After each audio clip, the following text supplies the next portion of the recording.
आइए बच्चों, इस वीडियो में हम देखते हैं संधि की परिभाषा। दो वर्णों के मेल से होने वाला परिवर्तन संधि कहलाता है। और उसके बाद संधि के प्रकारों के बारे में। तो संधि के प्रकारों के बारे में अभी देखते हैं। इस प्रकार के मेल से बने शब्द को पूर्व रूप में तोड़ना, अलग करना संधि विच्छेद कहलाता है। देखिए, ये संधि की डेफिनेशन हो गई कि दो वर्णों के मेल से होने वाला परिवर्तन संधि कहलाता है। जैसा कि मैंने फर्स्ट वीडियो में उदाहरण के द्वारा आपको स्पष्ट कर दिया था।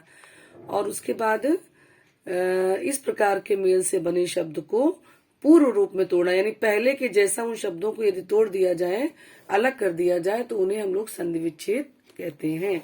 अब संधि के भेद देखें। वर्णों के आधार पर संधियां तीन प्रकार की होती हैं। कौन कौन सी? स्वर संधि, व्यंजन संधि और विसर्ग संधि। किसके आधार पर? वर्णों के आधार पर संधियां तीन प्रकार की होती हैं। अब यहाँ पर देखें, स्वर संधि के बारे में हम लोग पढ़ते हैं। स्वर संधि क्या है? दो स्वरों के मेल से उत्पन्न विकार स्वर संधि कहलाता है। जैसे मैंने प्रथम उदाहरण आपको बताए थे, देवालय, और हमने बताया था पीताम्बर, है ना, वो स्वर संधि के ही उदाहरण थे। उसमें स्वरों का स्वरों से मेल हो रहा था। तो जब स्वरों का स्वरों से मेल होता है और उससे जो विकार या परिवर्तन उत्पन्न होता है, उसे हम स्वर संधि कहते हैं। जैसे यहाँ पर एक एग्जाम्पल दिया गया है, पुस्तक प्लस आलय। ठीक, पुस्तकालय, ये भी स्वर संधि का उदाहरण है। और स्वर संधि के अंतर्गत ये दीर्घ संधि का उदाहरण है। कैसे आप समझ जाओगे? पुस्तक प्लस आलय, पुस्तक में क, देखिए मैं एग्जाम्पल लिखकर भी आपको बता देती हूँ। ये वाला पुस्तकालय कैसे हुआ, देखो, पुस्तक प्लस आलय। अब ये पुस्तकालय कैसे बनेगा? देखिए, हमने बताया था पहले शब्द का अंतिम वर्ण, दूसरे शब्द का पहला वर्ण, इसमें परिवर्तन होता है। अब पुस्तक का में क्या स्वर निकला? पुस्तक, आ स्वर निकला, आ हमने यहाँ ले लिया। और जब स्वर हटा दिया तो ये स्वर रहित बचा, ये व्यंजन। और व्यंजन हमेशा आधा होता है, क्योंकि स्वर के बिना वो पूरा हो ही नहीं सकता। जब हम स्वर अलग कर देंगे तो इसका मतलब उसका अस्तित्व खत्म हो जाएगा। तो का के नीचे हलंत, इसका मतलब है कि ये हाफ है। ठीक है। और प्लस आलय, आलय का हमने आ ले लिया। ठीक, आ प्लस आ मिलके बड़ा आ हो जाता है। और ये मात्रा कहाँ लग जाएगी? का पर लग जाएगी। ठीक है, जो कालिका इस पर लग जाएगी। तो क्या बन जाएगा? ये पुस्त, और का में मात्रा दिख रही है ना, ये वाली, तो का ले। ठीक है, इस तरह से ये पुस्तकालय बन जाता है। ठीक, बात समझ में आ गई? अब आगे बढ़ते हैं हम लोग। देखिए, अब यहाँ पे स्वर संधियों के भेदों को हम पढ़ेंगे। स्वर संधि के कितने भेद होते हैं? तो स्वर संधि के 5 भेद होते हैं। चाहिए तो आप इस तरह का एरो बनाकर भी लिख सकते हैं, अगर ऐसा कोई क्वेश्चन आता है। इधर भी आप देख सकते हैं इस तरह से। स्वर संधि के 5 भेद होते हैं। कौन कौन सी संधियां स्वर संधि के भेद होते हैं? दीर्घ संधि, गुण संधि, वृद्धि संधि, यण संधि और अयादि संधि। ये 5 भाग होते हैं। अब देखिए, सबसे पहले बच्चों हम लोग पढ़ेंगे दीर्घ संधि के बारे में। दीर्घ संधि क्या होती है? जब आ या आ, ई या ई, उ या उ या री के बाद क्रमशः यही स्वर आते हैं, तो जो हस्व और दीर्घ मिलते हैं वो मिलकर के दीर्घ हो जाते हैं। यानी जो स्वर होता है वो दीर्घ बन जाता है। जैसे आ में आ मिला देंगे तो बड़ा आ बन जाएगा। इसी तरह से यदि ई में हम लोग ई प्लस कर देंगे तो बड़ी ई हो जाएगा। उ में यदि उ प्लस कर देंगे तो बड़ा उ हो जाएगा। ठीक है। और री में यदि हम री प्लस कर देंगे तो बड़ा री हो जाएगा। और री का उदाहरण शायद यहाँ पर नहीं दिया है, लेकिन आप देखें दीर्घ संधि में। तो दीर्घ संधि में क्या होता है? स्वर समान होते हैं। कैसे? देखें, मैं एग्जाम्पल के द्वारा आपको बताने का प्रयास करती हूँ। देखिए, हम लोग जो अभी उदाहरण पढ़ रहे थे वो भी दीर्घ संधि के थे, और ये भी हम आपको दीर्घ संधि के बारे में बताते हैं। ये देखिए दीर्घ संधि। ठीक है, जैसे हमने एक एग्जाम्पल ले लिया, वृक्ष प्लस आरोपण। ठीक है, वृक्ष प्लस आरोपण, ये दीर्घ संधि का ही उदाहरण है। दीर्घ का मतलब ही होता है मात्रा का दीर्घ होना, मात्रा का बड़ा होना। ठीक है, इसी का ये उदाहरण है, इसलिए देखें कुछ ब्लर आ रहा, मैं सही कर रही हूँ। हाँ, तो वृक्ष प्लस आरोपण, तो क्या हो जाएगा यहाँ पर? वृक्ष, यहाँ छ मतलब अ, यानी पहले शब्द का दूसरा अक्षर अंतिम वर्ण, तो छा में आ वर्ण लगा हुआ है, आ स्वर लगा हुआ है, प्लस आरोपण में बड़ा आ है। ठीक, तो आ मिलके क्या हो जाएगा, बड़ा आ हो जाएगा। और ये मात्रा कहाँ पे लग जाएगी, जो छा है इससे हमने आ लिया है, यानी छा के नीचे हमने लगा दिया ये हलंत, इसका मतलब ये हाफ हो गया। तो क्या हो जाएगा ये बन के व्रज, और छा के नीचे आ की मात्रा वृक्षा और फिर रोपण। ठीक है ना, ये बन जाएगा वृक्षारोपण।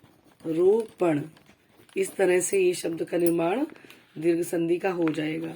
ठीक है ना, तो ये दीर्घ संधि इसी तरह से अगर हम एग्जाम्पल ले लें, देखिए दीर्घ संधि में होता क्या है, जो वर्ण होते हैं समान होते हैं, जैसे आ प्लस आ। ठीक, तो ये बड़ा आ ही हो जाएगा, या छोटी ई प्लस छोटी ई तो ये बड़ी ई हो जाएगा, छोटा ऊ प्लस छोटा ऊ तो ये बड़ा ऊ में कन्वर्ट हो जाएगा, री छोटी री प्लस ये बड़ी री, ऐसे ऐसे तो वो बड़ा री बन जाएगी। डबल चूल्हा होता है इसमें री में। ठीक है, इस तरह से ये होता है, ये बड़ा री में कन्वर्ट हो जाता है। तो इसी तरह से आप देखेंगे कि दीर्घ संधि में हमेशा स्वर समान होते हैं। इसको मैं आगे आपकी बुक से भी बताती हूँ, आप देखें। देखें उदाहरण है पहला वाला, इसमें एक उदाहरण आप देखें, पर प्लस अधीन। ठीक, तो पर में अ, अधीन का आ, बड़ा आ। ठीक, तो ये जो बड़ा की मात्रा लगेगी किस पे लगेगी, पराधीन। ठीक, अब जैसे बड़ा आ है और उसके सामने छोटा आ है तब भी बड़ा आ। दीर्घ संधि की यही बात होती है, छोटा आ के साथ छोटा मिलाओ तो बड़ा आ, बड़ा आ के साथ छोटा आ मिलाओ तो बड़ा आ। ठीक, या छोटा आ के साथ छोटा आ की मात्रा मिलाई तो भी बड़ा आ। ठीक है ना, यानी जो मात्रा है उसे दीर्घ होना ही है। अब यहाँ पर देखिए ई का एग्जाम्पल एक देखें आप लोग, यहाँ छोटी ई प्लस छोटी ई तो बड़ी ई, यदि हमने यहाँ पर ई प्लस बड़ी ई मिला दी तो भी बड़ी ई। ठीक है ना, या हमने बड़ी ई प्लस बड़ी ई मिला दी तो भी बड़ी ई। इसी तरह से हमने बड़ी ई प्लस छोटी मिला दी तो भी बड़ी ई। दीर्घ संधि मतलब मात्रा का दीर्घ होना, मात्रा का बड़ा होना। देखिए यहाँ पर भी है आ वाला, आ बड़ा आ के साथ बड़ा आ मिला दिया तो भी बड़ा आ, या छोटा के साथ बड़ा आ मिला दिया तो भी बड़ा आ। ठीक है ना, तो उदाहरण आप देख लीजिए, आ का आप देख ही चुके हैं, ई का देखें। अभी प्लस इष्ट, ई और ई यानी दीर्घ संधि में स्वर समान होते हैं, तो ई और ई मिलके बड़ी ई हो गई, और बड़ी ई कहाँ पर लग जाएगी, भा पर। ठीक, अभीष्ट। इसी तरह से देखें, रजनी प्लस ई, यहाँ पर बड़ी ई प्लस बड़ी ई मिलके बड़ी ई हो गई, तो क्या हो गया, ये रजनीश। तो आपको ये दिख रहा होगा कि ज्यादातर मात्रा दीर्घ हो गई है, बड़ी हो गई है। दीर्घ संधि का मतलब ही होता है कि मात्रा का दीर्घ हो जाना। ठीक है, अब यहाँ पर ऊ का देखिए, छोटा और छोटा ऊ मिलके बड़ा ऊ होता है, सु प्लस उक्ति मतलब सूक्ति। अब जैसे ही ऐसा उदाहरण आ जाए कि ऐसा कुछ लिखा हो और आपको संधि पहचाननी हो, सूक्ति बड़े ऊ की मात्रा लगी है, या बड़ी ई की मात्रा लगी है, या बड़ा आ की मात्रा लगी है, तो उसका अर्थ हो जाएगा कि यहाँ पर दीर्घ संधि है, यानी ऊ और ऊ मिलके बड़ा ऊ और ई इसमें लग जाएगी सूक्ति। ठीक, अब यहाँ पर देखिए, बड़ा ऊ प्लस बड़ा ऊ भी बड़ा ऊ होता है, यानी ऊ और ऊ मिलके बड़ा ऊ, तो मात्रा बड़ी हो जाएगी, वधूर्जा। ठीक, इधर आ जाए, यहाँ पर है बड़ा ऊ प्लस छोटा ऊ तब भी बड़ा ऊ। मैंने बताया था, चाहे छोटा ऊ मिला दो तब भी बड़ा ऊ, चाहे बड़ा ऊ और छोटा ऊ मिला दो तब भी बड़ा ऊ, या बड़ा ऊ और बड़ा ऊ साथ में मिला दो तब भी बड़ा ऊ। अब जैसे देखो, यहाँ पर बड़ा ऊ है, ये छोटा ऊ है, लेकिन दोनों मिलेंगे तो बड़ा ऊ हो जाएगा। मात्रा कहाँ लग जाएगी, इधर धापे वधूत्सव। ठीक, इसी तरह से री का एक उदाहरण मैं आपको बताती हूँ। री और री मिला के क्या होते हैं, देखो जैसे हमने लिखा यहाँ पर पितृ प्लस ऋणम। ठीक है, तो ये री है, ये री है, दोनों री मिलके ऐसे हो जाता है, बड़ा री ऐसे बना देते हैं, ये वाला